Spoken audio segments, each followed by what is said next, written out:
Good evening, fans of the Wheel of Time.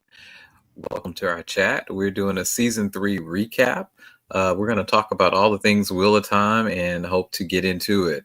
Let's get right into it. Jermaine, let's talk a little bit about the show this season. A big departure from what we've seen in season 1 and season 2, and I have to say it was a needed change. While I love the show, season 3 is definitely it. It really changed the game, especially with those first 15 minutes when the show came on. But from that moment on, we knew that this season was a little bit different, right? So, what, in your opinion, what are some of the storylines that we saw initially in season 3 that really kind of did it for you? Well, I'm gonna say I enjoyed Perrin's storyline. Really, I enjoyed that one episode with Perrin, Golden Eyes. The reason for it is because, like I said before, I've read many of the books, not all of the books. I've read many of the books, and they spent a great deal of time really talking about Perrin, talking about his powers, his how being Taviran affects him, and all of that. And it was just like in season 2, I was like, where he at? Where he at? Yeah. Like they were supposed to be talking about him and they didn't talk about him. And so this season they finally, kind of delved into his character and the significance of his character, because all before it's like, why is he on this show? Mm-hmm. So I was so happy that they finally, really dug deep into the essence of Perrin as a character. And I will say this: I was expecting more from the character of Egwene, considering how much time that they spent on her last season. I just kind of thought that it would be, like a continuation of it, and they kind of sort of did, but let's be honest, they wasted our time with that. Like they could have just not had it. Other storylines that kind of did it for me. No, that was it for me. So I kind of agree with you with Perrin. Perrin kind of, to me, this season was the first season I really was really interested in Perrin's character and his story, because I wasn't feeling it at first. I didn't care until he got to the point where I learned about him being a wolf brother and that whole thing, and then leading into this season and all the drama.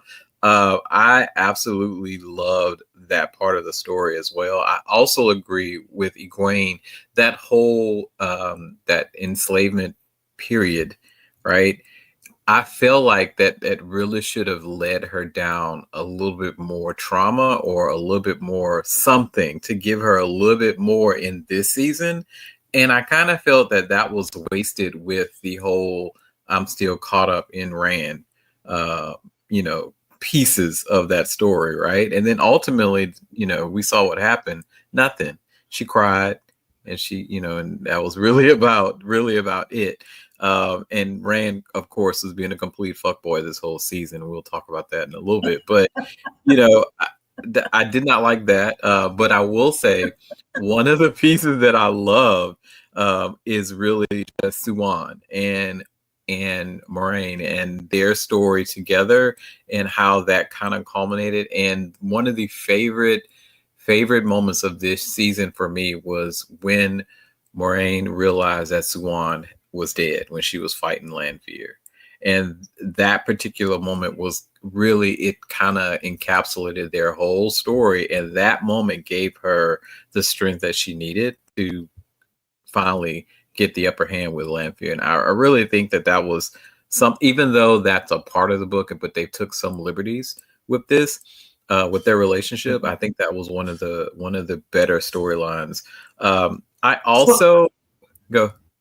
No, it was just like, so it was something that I was going to mention, but I was just like, was it a storyline, or was it just like we're gonna throw that in there because we want to get rid of this character, and how would that affect Moraine? So we gotta we gotta deal with it. So I was kind of like wrestling with that. Like, is it a storyline? Is it not? I don't know. But okay. So, but let's say, well, like the snippets of it, how they've been feeding us this throughout the entirety of the show up to this point. Like even in the first season, they gave hints of it, and they didn't really get into it until the second season, where they fed us a little bit more of it, a little bit more of it, and then this season, a little bit more in the beginning, and then finally the culmination of what we see, or what we think is the end of Siuan, and how that. So, I really enjoyed that, but I don't know if it's because it was the portrayal of the characters, or if I felt that it was really central to the story. And the next storyline that I enjoyed, is going to shock you, is Matt's. Okay. I've been talking about Matt being useless this whole time, but that end scene, those end scenes with Matt, and just those pieces of him being with Aiel and playing the mating game, all of those little intricacies with him and Min, and all that kind of makes me a little bit more curious about Matt going forward. I kind of, I really did kind of enjoy that. Karis, I see that you said that you enjoyed meeting Elaine's family. Morghese she is a savage. She is a beast. And also the Battle of Two Rivers. I enjoyed it. I expected to see a little bit more. I thought it was going to be a little bit more magic, but it was really, really, really, really good. It was really good. It was really good. I liked Elaine's story as well, too. I will say that. I kind of thought that she was another character that was kind of getting a little bit of the smaller character role, so to speak. And I just think that, what Natasha would just say, Siuan's speech was so good. You wanted at that speech, you wanted them to get up and you wanted some power to come from somewhere and to kill everybody in the room. And that didn't happen. I was so disappointed, but it was so good. It was so good. So good. What other storylines? That's it. For me, it was really just Perrin's storyline, any and everything dealing with Perrin. Just the way that they wrote it, I could tell, the fact that Perrin went off basically by himself, other than with the Ogier. I can't think of his name right now. I can't either. You can't hear me? I can't think of his name either. Oh, that particular like I knew that storyline was coming up, because there was no way that they could get around it. There was no way that they could get around it. So I knew that storyline was coming up, and what they did with it, they kind of like they for people who read the book, you knew it was coming. You just didn't know how it was going to play out. Like for me, like I thought that would have been the final episode, considering. Like it would how dramatic it was. How it just abruptly read it in the book. Like I was literally crying as I read it. It was so much going on, and so it was that storyline was the one that did it for me. Okay, so I talked a little bit about Matt, and Matt has been everyone's reluctant warrior, so to speak. But in the finale, we see some stirrings of power, right? And so, of course, in the book, they go into way more knowledge about the Finn, and that there's evidently two types of this creature that they interact with, or that Matt interacts with. Of course, he's given 3 wishes, right? Each of these wishes comes with conditions, much like a genie, right? At the end of this, we see when he asks to leave, he's given 2 things. He's given holes in his memory, because he asked for to be free from, well, one of the things he's asked for is to be free from the Aes Sedai, and that ultimately means that he's not going to be subjected to the whims of people that are channeled. So he won't be have any effects of channeled magic on him. The second being, what's the second one? The second one is his memories, right? Wanting his memories to be restored. But in the book, the memories are restored. But here in the show, he has gaps in his memories. But I think that's going to lead into something different. But ultimately, with these 3 gifts and these curses come these 3 opportunities, right? I finally think that Matt is going to step up to the level that we anticipate Matt to be compared to the Matt in the books. Um, After everything that we've seen from Matt, do we think this changes our view on him? No, for me, and it has a whole lot to do with the fact that I've read the book. They are underplaying Matt. I don't know if it was because that the actors changed and they didn't know whether they could trust this particular actor as much as the first actor. Until he kind of like got his sea legs together or what have you. But I think now they're definitely moving in the direction that was always intended for Matt. Matt is an important player in all of this. Please do not be. I need everyone to understand that Matt is important. All of them are important. Right. Every last one of them is important. Let me say this too, though. I think this is one of the faults of the show, and I guess it kind of goes right in tune to what we're going to next. What worked and what didn't. And I think that's the challenge of the books, right? It's how many volumes of books are there? 18 different novels of the story, or is it 10, 12, 15? It's a ton, right? There's so much story, right? And they've only been given 8 seasons at the most. But Amazon, they're probably going to get 6, if that, right? And so much history and information that they have to condense in these chapters, they can no way tell the entirety of the story. But one of the problems is that some of these major characters that really have some big roles to play based on the story that we know, right? I feel like there's not been enough time to develop them as characters just because of the nature of the story. So one of the things that I think did not work is that some characters are left to the wayside because you have to focus on Rand, right, as the dragon. His relationship with Moiraine is so central to the story, and now Lanfear and the Forsaken, etc., they're also taking up a major piece of the story.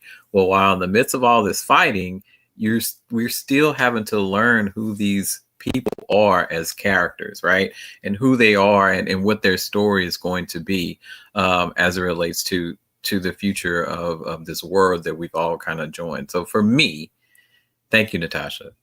For me, 14 books. For me, that does not work. But I think there's a way that in the future that they will kind of be able to overcome this. But that's one of the things that doesn't work. Like, there are some characters that I want to know more from. I want to hear more about Nynaeve. And I think that she's also underrepresented, considering she's supposed to be one of the most powerful channelers ever. Based on what we've seen of her, I could give a care what happens to her. I couldn't care less. So I'm going to start with where you ended. So Nynaeve as a character was really someone that, for the most part, when I read different things about her, she just got on my nerves. Be quiet, girl. That's all I want to. Just be quiet. Go somewhere. You can't do nothing. Just be quiet. You always try to run stuff and you ain't got no power. Be quiet. That's all I really want to say. So what's going to happen with Nynaeve happens a little bit later. And so nothing about her character really surprises me. And I think the little bit that we're given, I think that's because of the anticipation of who she is, what she will be. And so that's why they're giving us some of the things that she has been given. Just when things blossom for her, that's when you're gonna really understand.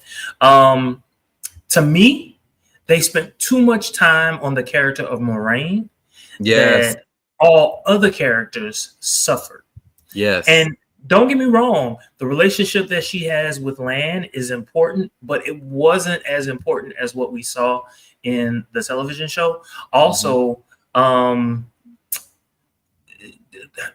there was no relationship between her and the Amelin Seat. So that was another part that was added onto the show. I get why they did it. For the same, you started off talking about how you enjoyed it, you loved it. It made perfect sense. However, it was to the detriment of some of the other characters. They couldn't add those storylines in. So all in all, I'm okay with what I'm seeing. I think I am too. I am too. So, I totally agree with you, though. So I do want to say this. Elia is with us. She is available to talk. She just doesn't want to be seen. So I always want to be seen now. Hold on now, but you might not recognize me today. But I am here. I am here. So so what what worked? worked? Yeah, what worked for you? So overall season 8 what worked. Quite naturally there were some people that I did not mind looking at. So I'm gonna take it straight there. There were some attractive cast members. So I did Who? appreciate. Who? Okay. Um, so of course we all know Lan. Lan was really believe it or not, also Lanfear. Lanfear, very attractive character. Um, and Nynaeve, I think Nynaeve is absolutely gorgeous. Perrin, so we had some attractive people. Of course, Rand, your traditional attractive beau, didn't mind that. So I appreciated having some eye candy to watch during this show. So overall, that worked for me. You know, the sex appeal, those different scenes with characters, especially with my green Aja. Um, Alana. yes, Alana and her waters enjoyed how those pieces work together. So just the overall chemistry, attractive cast that worked for me. What didn't work is the fact that sometimes I felt like I needed things to be broken down for me, like I was 3 years old. Yeah. Sometimes the storyline was it was a lot happening, so which was good in a way because it kept my attention, but some of it I feel like was a bit convoluted. There was so much going on to where I found it a little bit difficult to follow at times. And not having that background knowledge from not having read the books, I felt like, I was a bit of a What the hell is novice. this? You're right. What is this? What does this even mean? Let me go to Wheel of Time Waikiki fandom and see what. Yes, I found the cheat. I found the cheat code, friends. I Found the cheat did code. too. I did too. I spent a full hour on it the other night after the show, and I was just like, "What? Oh, this is what that Yes, means." I was like, oh, this person didn't exist. This did exist, and so I did some of that with Mayfair as well.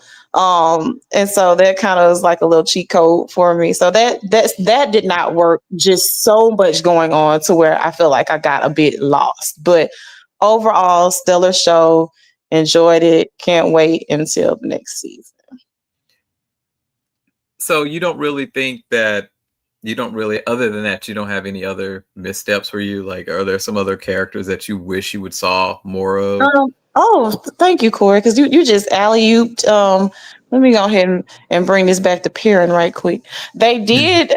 I appreciated the whole Golden Eyes Yeah. episode. For me, I was grateful that we saw a bit more of Perrin, but again, there was so much going on to where I still feel like this was Perrin's episode, but we still got a lot of other people. So I feel like everybody there were these plots and subplots, and there was so much going on to where I feel like Perrin in particular kind of got overshadowed quite a bit.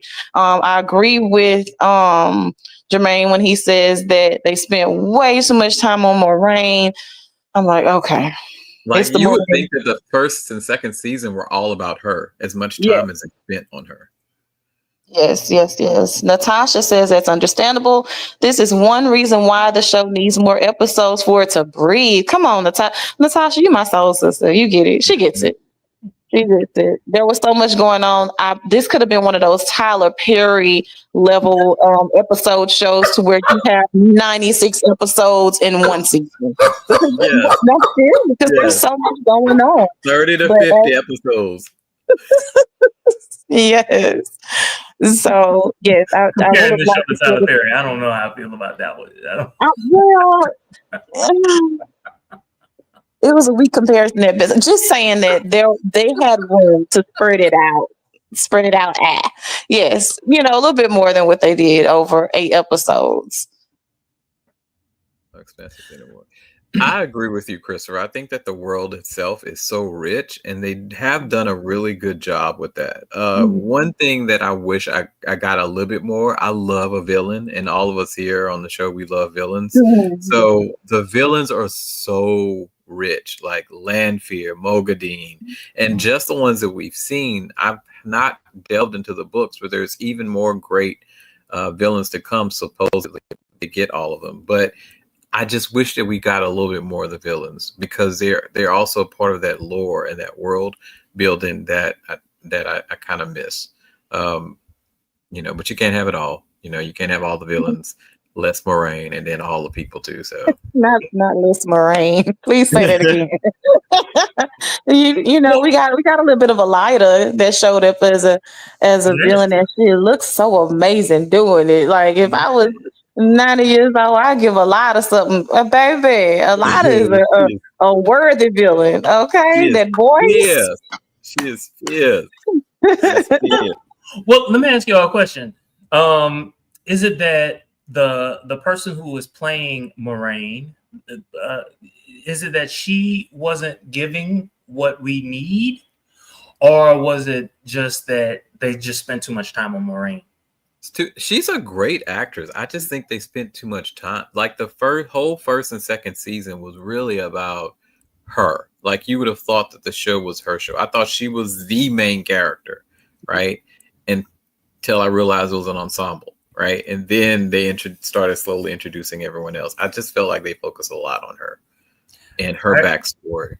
I agree with Christopher. Christopher says the show does the villains better than the books. I love how they showed the different ways to walk in the shadow while showing that you don't need the shadow to be evil. I love that. Come on, Chris. So, Chris, what do you think about, I'm going to screw up her name because I screw up everyone's name, Elevandra. She was the keeper in the White Tower when Siuan was killed. She's Elida's keeper when she's been promoted to the Amelin seat. Oh, I know he's Albiandra, whatever. Yeah, there we go. So Kara says Leanne, but he clarified and he said Elida's keeper, not Lyanna. Not Lyanna, Elida's keeper. Yeah. She was okay. There we go. Alva something Ren. Her. Alvi Aaron. Yeah. She was okay. Yeah, she was just okay. I'm gonna jump forward a little bit. I'm gonna ask this question.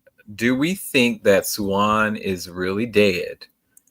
Or is her death what some people are calling plot armor? Or is it just a way to move the story forward, to get to another part of the story? According to the books, based off of the little bit that I've seen, Siuan was supposed to have been steeled and not killed, right? And then there was this whole sequence of things that happened, and she's central to the development of other characters that are the heroes that are in the story. Do we think that this is just a fake out, right? Is she really dead? Kara says she dead. I made a mistake. Somebody else posted a comment, and so I was trying to click another comment. I was waiting for you to finish so I could say, "Nah, she gone." But yeah, she did. But I've also been getting caught up in the Reddit sites and everything else about the show, and evidently, and if you think back to Elaine's use of balefire, right, when they were running behind Lilandra, right? In the books, using balefire can potentially, yes, Christopher, can potentially wipe out past mistakes or past deeds that have been done by the person that's been killed using the balefire. So, thought, is that a way for Siuan not to be dead? I know that, and what I've read is that because one of the reasons why Siuan is actually dead is because the character wanted time away from the show or a contract or whatever. But in the books, when she's steeled, she turns into evidently a much younger looking person, right? That this actress could not probably do. So is she dead, or is it just a way to either move the story forward with her death or bring in another actress as a shock value? So in order to do that, then they would have to kill Alviarin, Right. with the Balefire. Or I'm assuming it's that easy, but you know the way things go. If they kill Elida, that might resurrect Siuan as well. I don't know. It's a possibility, but I don't know. We do have some comments, or at least one. Balefire powerful enough to bring her back would break down reality itself. Interesting. So in other words, this is what I do know. Even Lews Therin, all of the Forsaken, they do not want to use Balefire. I haven't gotten to the point where I've read the why, but I do know they do not. When Lews Therin is talking to Rand in his head, anytime that Rand suggests, "Hey, I could just use Balefire," Lews Therin says, "No, don't." So I don't know. I gotta look into this. Like, what is going on with the Balefire? Now I'm like the red button with the little child. Now I got to press it. Now I have to see we gotta press it. We gotta see it. We gotta see it. So, were we right or wrong about Lanfear and her motivations? Thinking back to some of the other conversations that we had about her, and what did we think her motivations were, and what type of character she was going to be at the end of the season? Do we feel that we were right or wrong about Lanfear? I personally feel like, she is who we thought she was at the very beginning. I think she was confused. Now, granted, I thought that she, Derain, you did say this, right? I think that ultimately she had us thinking, or me rather, that she was concerned about the love and that she could potentially be good and all this other kind of stuff, when really and truly, it was a game to her. It was all a game. You think so? So it's either all a game, or the hurt was such a deep hurt that ultimately it just kind of made, and she's acting out of anger now. But either way, I don't know if I really believe that, because it was such a drastic turn for her to immediately go from 0 to 100, right? From "I love you, Rand," et cetera, and all this other kind of stuff, to what she ultimately does in the end. She went from 0 to scorned. Correct. And is that it? Because she was just a woman scorned? So, but my thing is, Lanfear, I don't think she was gonna ever be for the light. There was too many wheel turns ago for her. But I do feel like she was ultimately for Rand. That's it. That Rand is her end game. And so when he played her, she went from 0 to scorned. So, but make no mistake about it, I genuinely feel like they're helpful for the dark. She for them streets. Like, but I need Rand to be for the dark too. Expound on that, please expound. I do. I feel like that. I think she wants Rand to be for the dark. Oh, she wants Rand. I thought you were saying you want Rand for the dark. Honestly, it would just make for an interesting play out on the show, especially like that would have forced not Nynaeve, Egwene into an impossible situation to where they would be I don't want to say enemies, but adversaries. So that would make for some interesting television. if we pit those two against each other, if Rand ultimately became for the dark. And so with Egwene's power, I feel like, obviously he's the dragon reborn, but still, I feel like they would have her show up way more in her power if she would have to be his adversary. Now, why do you mention Egwene? Because again, there's nothing like a woman scorned. So there's already this thing going on with Lanfear. Now, ultimately, in the end, how this season ended, they kind of were against her. But still, Rand, even if that was your end game to do this the whole time, I don't know if I'm buying all of that. You enjoyed some of this with Lanfear. Right. I think you did. And so I don't know if they could ever repair that relationship. I don't know.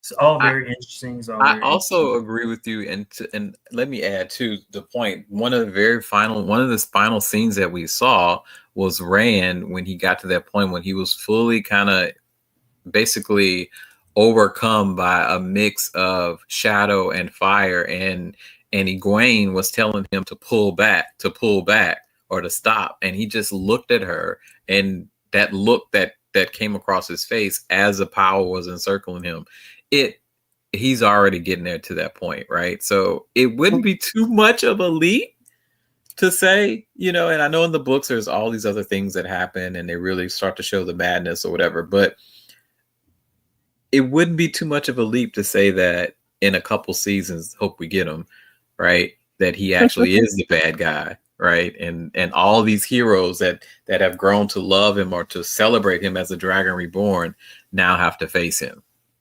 Oh, that would be so good.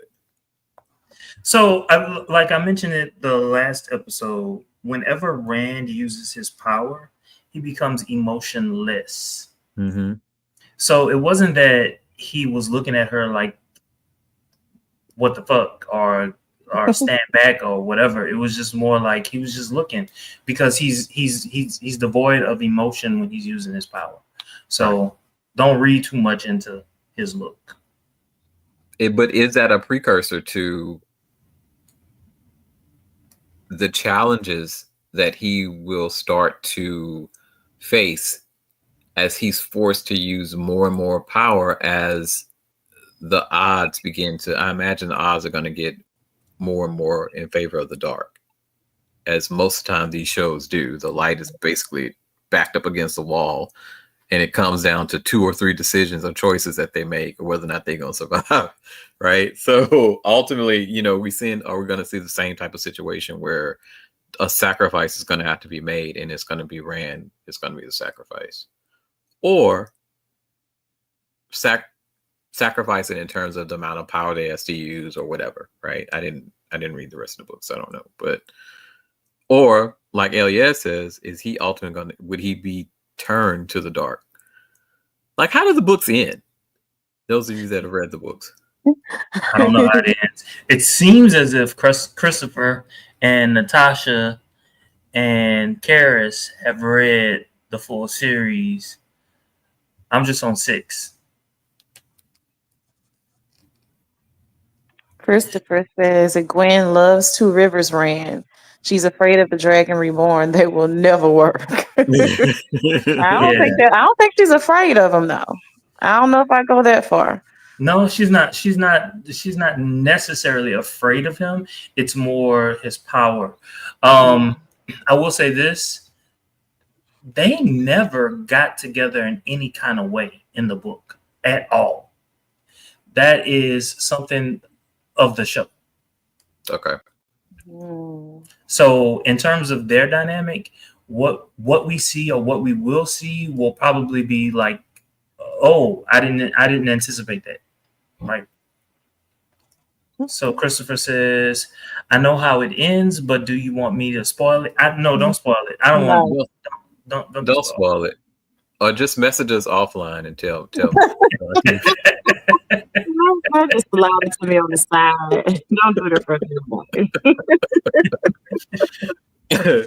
So this other question, kind of moving to the White Tower, right? There was a lot that happened over the course of the season that involved political intrigue as it relates to the White Tower, and the Aes Sedai themselves, along with Amelin Seed, et cetera, et cetera.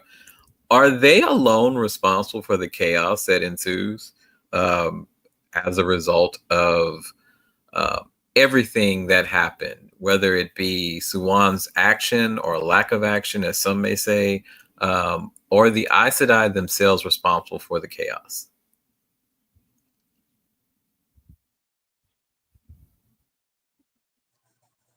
Elia? I was about to say, I'm watching you hold your lips so tight together, Jermaine, trying not to say anything. So I guess by default, since Bahrain and Siuan are part of the of the tower, I do feel like they're to blame. I don't know if I would put it on the whole tower, since they had information that everyone else did not. So I don't know. I'd say by default, they are to blame. I agree with you. I agree with you only because I feel that what is happening now is a result of the political game that the White Tower is playing with magic and the rules that they've built up over time in their society. I feel like that ultimately is one of the reasons why there's all this infighting, there's this chaos, there's these people that believe one way about magic. And as much as I loved her, Siuan's choices and decision making in the resulting crises that happened, right? The things that she did or didn't do or how she acted, I think ultimately contributed to a lot of the chaos. So look, all right. So, all right. So these things have been discussed in the show. So I'm going to talk about it. All right. So we saw one of the Forsaken actually talk to Lanfear, right? And by doing that, he actually created the Black Aja. Okay. Mm-hmm. The Black Aja didn't exist all up until then. And a lot of the decisions that they're making is because they know that they suspected that the Black Aja existed. So that's part of the reason why they weren't telling everybody. That's why they were holding their cards close to their vest. That's why they were moving in ways that seemed odd to other Aes Sedai, which made them distrust them even more. But it all started, the genesis of it all came from the creation of the Black Aja. Okay. And so if the question is it the White Tower or something else? It's something else. It's not the White Tower. I think that what we're seeing played out. I mean, just think about in regular politics. You got people who believe this, you have other people who believe this, and so they don't necessarily talk to each other. It's not the institution itself, it is these outside forces that are making the institution react in the way in which it's reacting, if that makes sense. But do you think though, right, that like thinking about all the other people that that channel and that are looked down upon by the Tower, the Aes Sedai, and those other groups, like for instance, the group that was bringing them across the water and all these other sects of channelers that are not recognized at the Tower, right?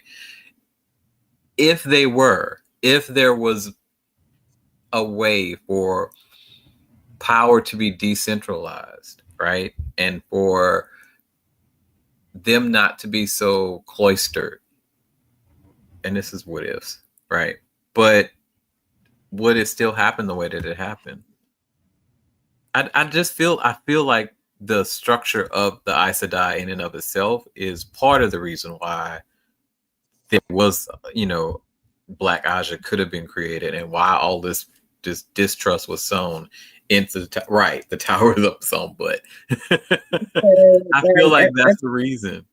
The unequal distribution of power has created chaos within itself to even be able to allow the Forsaken to come in and create chaos. I feel like is what you're saying. Okay. Yes. So what you're or saying even is, to be able to respond effectively to threats, right? Of this magnitude.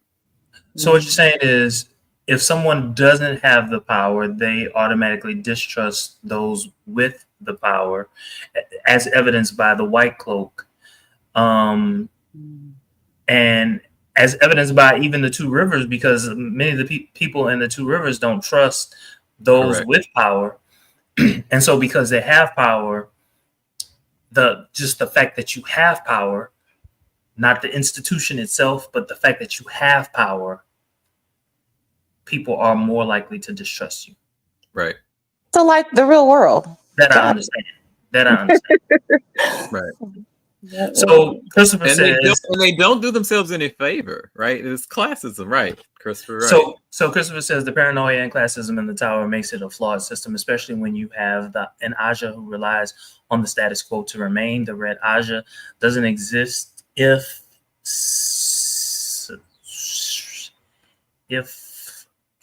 I don't know. If the system Isn't tainted. Oh, yeah. Sidene. If Sidene isn't tainted. Okay. Gotcha.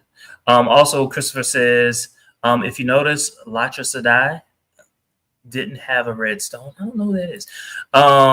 What Chris said, and then Karis also says, well, Egwene has learned channeling in the tower with the Sanche and Aiel. Elaine studied with Sea Folk and the tower. And Karis, I think that in and of itself is one of the things that, and they're not technically in the tower right now, right? They didn't really learn of the tower system. They learned outside of the tower, which kind of gives them a better perspective, a different perspective, but also I think it's going to give them a leg up than other Aes Sedai that have been a part of that power structure within the tower. I think what Karis was saying is she was looking at it from a different perspective. What she was saying is you have all these other groups who do have power outside of the White Tower. Correct. But if those groups were even allowed to be a part of the tower or be a part of the maintaining or protection of the quote unquote realm from the dark, I think it would be a different story, so to speak. And I think that is I think that's why Egwene. I was about to tell you something that I shouldn't tell you, but to your point, I think we're going to see some of that next season. Right. I think we're going to see some of that next season. So this is off the script a little bit, but next season, what do we want to see? That's true, Karis.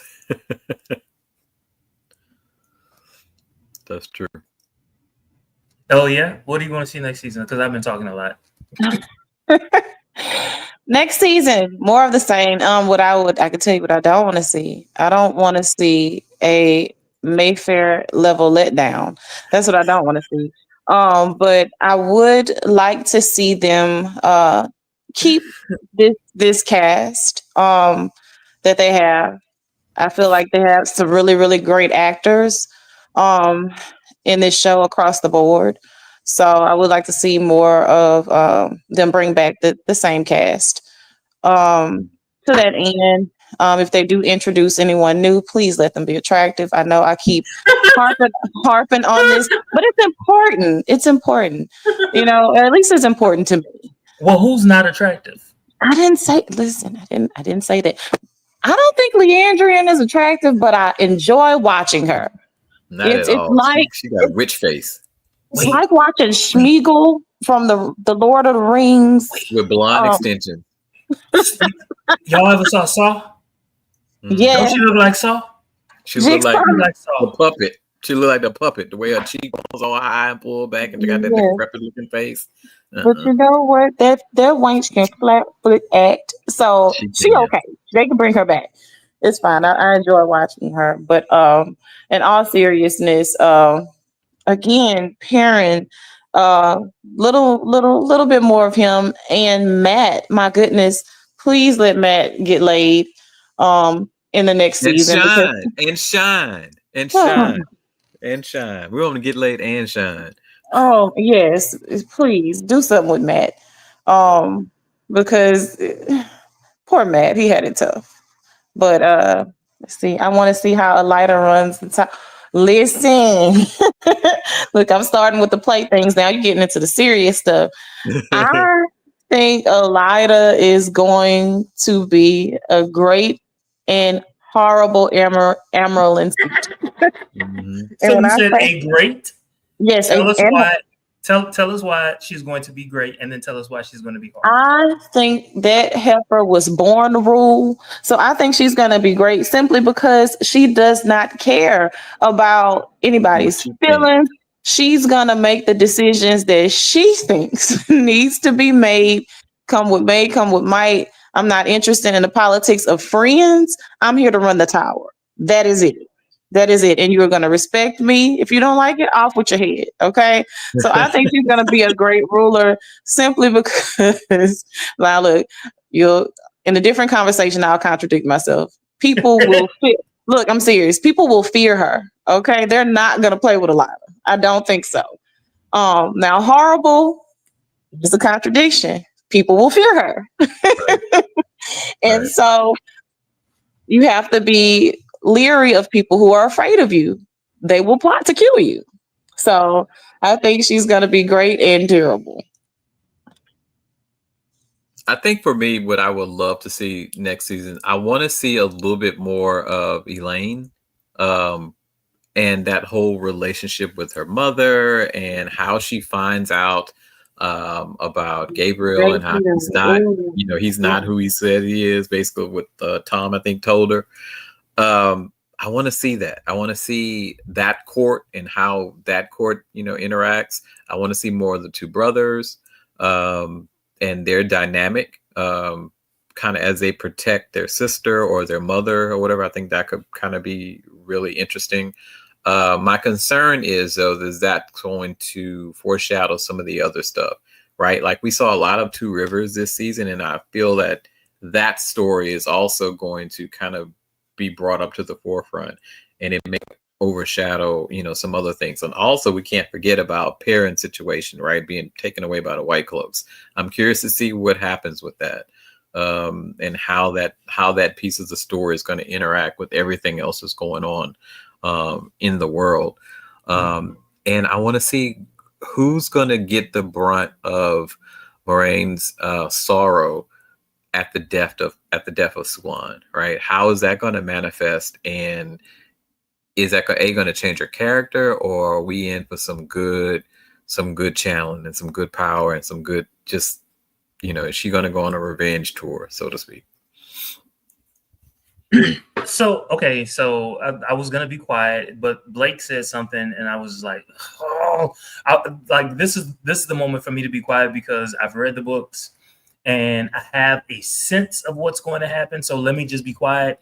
But Blake says, I'm interested to see how close they play Elida to the books. So some of the things that Corey just said, not just Corey, Corey and Elyad, especially Elyad, it is the exact opposite. So now, let me find and out. that's one of the criticisms that the book readers have been having with the show the whole time, is that they've changed a lot of the plot points, but they just can't do it the way the books are done. They just can't. So Christopher says, and excuse me, everyone else is calling you Chris. I'm calling you Christopher because I know some people named Christopher and no, call me Christopher, not Chris. So Christopher, we are definitely getting the Camelin plot for the Lion Throne because that matters to Elida as well. Yes, thank you. So you were kind of hinting at this. I kind of know what's supposed to happen according to the books. What's supposed to happen to Elida, but I don't think that they're going to waste that character. Let me just say that. Yes, please say that again. This is not like Game of Thrones to where anybody could die at any second. I think she does so well that they are going to draw it out a little bit for us. If they ultimately had planned to do whatever happens in the books, because I have no clue. But she's just too much of a powerful character since she's shown up to just do away with her. Honestly, I think it's the actress. I think the actress is That's a what it powerful is. actress, and so we expect more from that particular character. I honestly wish she would have been on the side of the light. Honestly, I don't think I'd like her. but think of those characters that are good, but that no one likes, right? But they are a necessity because they know they shit, right?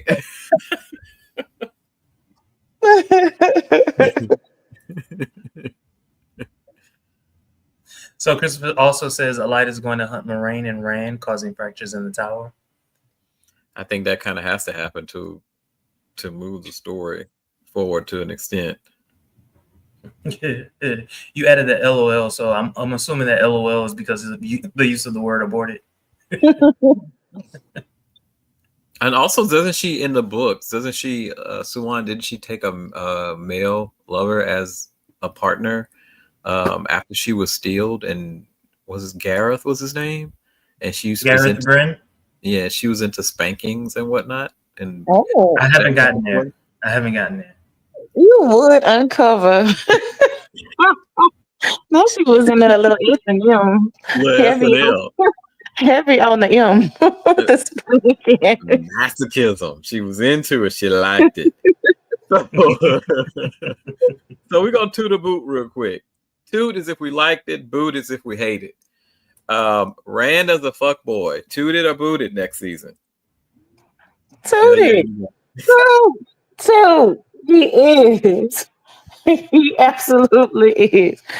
Yes, absolutely. I wouldn't mind if they deviated a little bit and throw in a little a guy in there too. Just if you're gonna have him go all out, just have him just be the fuck boy that we know he should be.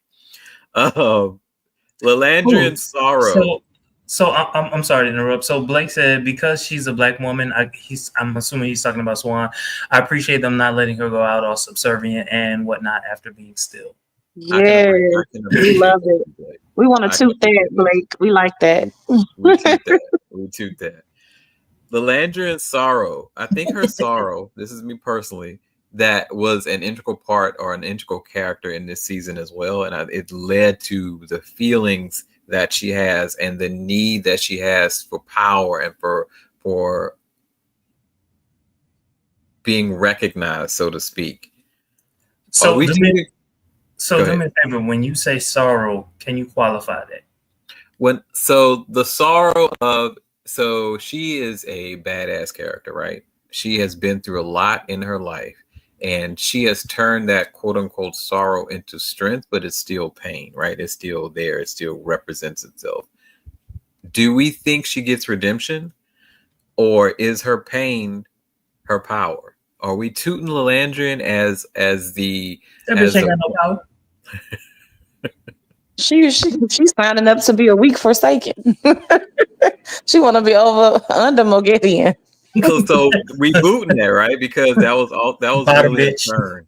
That was a turn because that's not what we expected. We expected her to be a badass, and when she got in front of Moghedien, she was basically like, I'll be your whatever. Your bootlicker, girl. If you did all this to just be under Moghedien, I'm disappointed in you. Yes, I call her Moghedien. I go back and forth. I call her both. Either way, Schmeagol from the Lord of the Rings. I'm booting her. Nynaeve. Are we tooting or booting Nynaeve next season? Up to this point, I've been booting Nynaeve. I'm not gonna lie to you. I'm tooting her.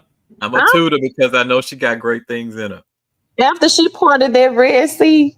She does have great things in her. She got land, baby. She got land. Something we all need and want in us is a little land, or big land, whatever. Either way, whatever kind of land it is, a land farm, baby. Go ahead, make your mark. Please make your mark, land. Land mark. So Christopher says Leandra is going to get exactly what she deserves. Yeah, I think she will. I think that it's coming, and she has only herself to blame based off her actions. Matt, he's finally a player in the game, it seems, so to speak. We'll see how it turns out. Are we tooting or booting? I'm gonna always toot Matt. Yeah, I'm trying to let. I'm tooting for him getting some toot or something. Yeah, I like that. I'm gonna throw in a couple other characters. Men, are we tooting or booting men? Boo. Other characters gonna be tooting men too. Stay tuned. Stay tuned. Mom is the worst seer ever. She is the worst seer. She is the worst seer. The worst. I got a feeling. I got a feeling. Y'all gonna I be saying other things next season. I'm okay with being a renegger. That's fine. I'll go back. I'll go back on it. I'm gonna have to see it to believe it. I'm gonna have to see it to believe Okay. it. Okay. I'm gonna She is. She does play a great Leandra, and I agree. Did I show this? I feel like I showed this one already. I don't remember that one. I can see that, Christopher, excuse me. I can see that. I think they've just You can see it, but you're trying to boot them. Yeah, because up to this point. Explain this. I said up to this point, going to the next season, I'm booting it because I don't feel it, but I could see where something could be there. Like we just talked about how they misuse other characters, right? Or misuse some of the characters and didn't allow all of them the opportunity to shine. I think we just don't know enough about it, right? I'm gonna say it like this. There's nothing about her character other than a few points here and there that makes me really want to root for her. But I do root for her because of her character. But I just haven't, You don't have a closeness to a character because you haven't seen her as much as you've seen Moraine and now Rand. Okay. All right. I got you. You could copy this screenshot, this timestamp this, and then we're gonna go back to it in another season if we get it. And I can explain myself and how wrong I was if that's what happens. Are you saying I can do this for all past shows? Yes, you can. Now you know the Virgo's gonna go pull up everything. I know he will. I know he will. So Nikola Tesla stealing somebody's name. We didn't get enough loyal, and now he's gone. Is he gone? I don't believe he's gone. I don't believe he's gone. I don't think he's gone either. I don't either. I was so curious about his world and more about the legend of his character and his quote unquote species or whatever. And we didn't get enough of him. So okay, all right. So Kara says now begins the longing, and that's in reference to Loyal, or however you pronounce his name. Mm-hmm. So after a certain amount of time being away from the shedding, he has a longing for going home. Right. Such a good. What do you think is going down with Vale, Bane? See, that's basically where I am in the book right now, Christopher. So I can't. I don't know. Which one is Bane and which one is Bane? So the Aiels. Oh, okay. So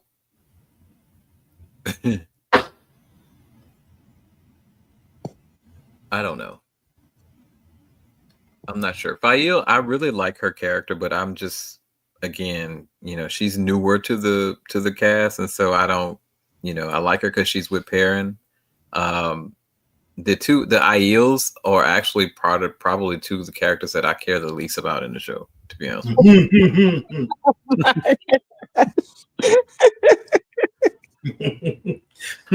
So she's laughing because Corey don't like nobody. Oh my goodness! Out of the 9,000 characters, he could name 2 that he likes. That's not true. I like Matt now. I didn't like Matt in the beginning. I like Rand. I like Lan. I don't like Egwene. But I like her struggle. I like Perrin. I don't care about Nynaeve. There's a trend. 80% male. No, you know what? I could honestly say, well, Corey, anybody can get it. It's not gender exclusive. It's not literally nobody. Not the redhead. I don't like neither one of them. I don't like the old one either. Because she knew stuff and she ain't say nothing. For a bunch of time. Not Christopher, that's not true. I like Land too. I like Land too.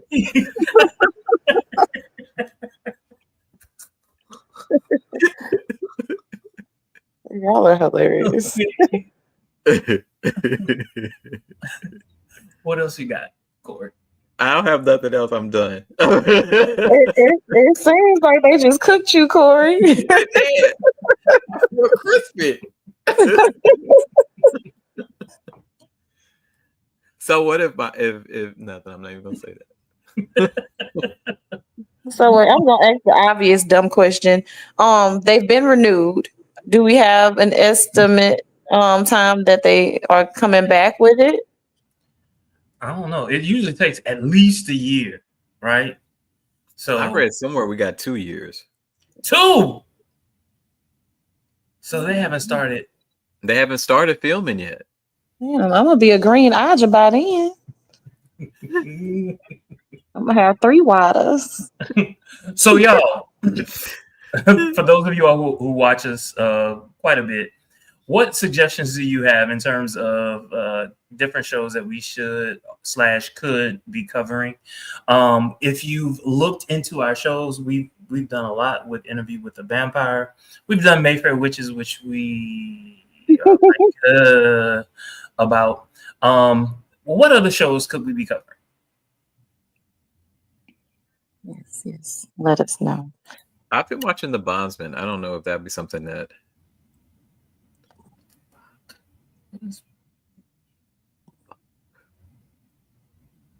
Explain, Blake.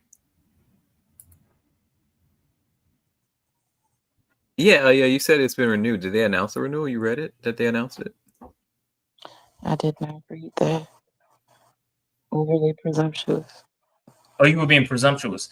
Oh, let me do a little search. So currently, we do not know, whether or not it has been renewed, but based on the reviews, everyone is assuming, based on viewership, how they've had much more viewers than they did the first 2 seasons, that it will be renewed. But this show is expensive to produce. Was one of the things that I read. So, but it's outperforming Rings of Power. So that ain't much to do because I hated that. Not you hated it. I've been through the Hobbit world. I'm done with that. I'm just about done with Harry Potter too, but about done with that too. Blake, explain BOQ. So I'm not seeing anything.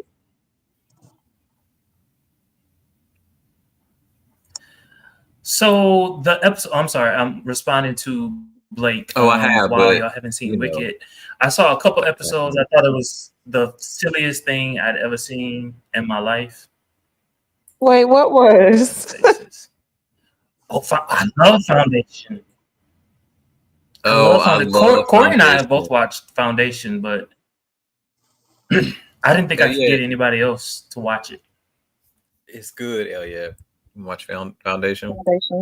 I have not. I need to start Last of Us. I've been going down the Black Mirror rabbit hole. I love Black Mirror. I can't seem to get enough of Black Mirror. Yeah, I want to do a quick Black Mirror discussion. Will you do Black Mirror? I would love it. It has that crazy sci-fi stuff you love, Corey. Yeah. Black Mirror. We also have talked about The Last of Us as well. Yeah, we were supposed to start Last of Us this week, but I don't know. I don't know if anybody's watching it. Have you watched it? I haven't Have you watched all the first watched episode yet. I've watched the Yeah. first season. I haven't watched the newest episode just yet. But Black Mirror is timely. It just came out, and so does Last of Us. It'd be something to talk about. What is Jordan Khan? I don't know. I've never heard of it, and I don't know what Wat Khan is. I'm assuming it's Wheel of Time Con is in July, Karis. Oh, Jordan, as in the author writer of these books. Okay. Oh, cool. So maybe we'll get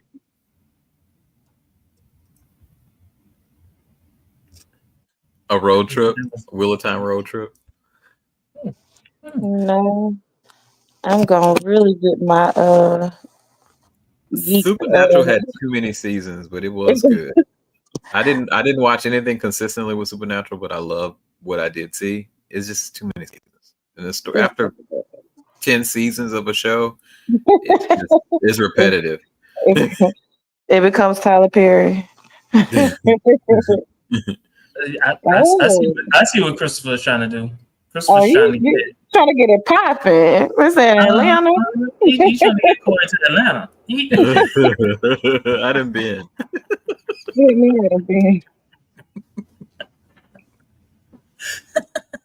I'm just playing. I like twinks, so therefore, no. Well, I mean, shut up. They all don't know me as long as you've known me. Hush it up.